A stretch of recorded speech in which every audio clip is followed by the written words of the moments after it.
bus ani ya India le China ina border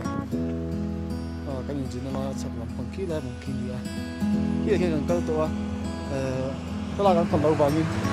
ka kan la ke do video pe mo la ke do ni hala hi bu mai be ni ya tian bu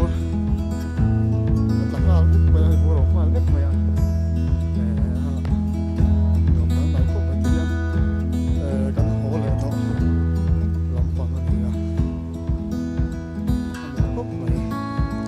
China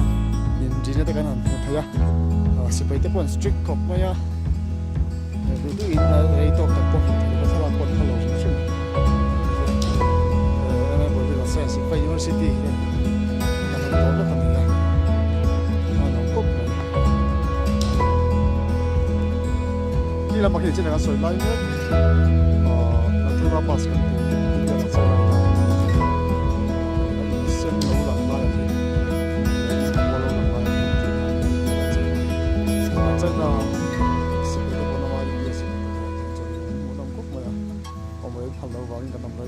thlalak mon khal lo ani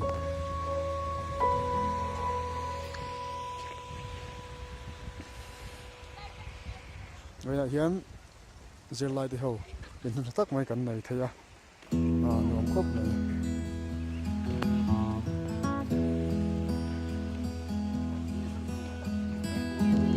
hian kan tum to kan thamle kan he tian vur pe kan ni hala kan huang ti po hi Hãy subscribe cho kênh Ghiền Mì Gõ để không bỏ lỡ những video hấp dẫn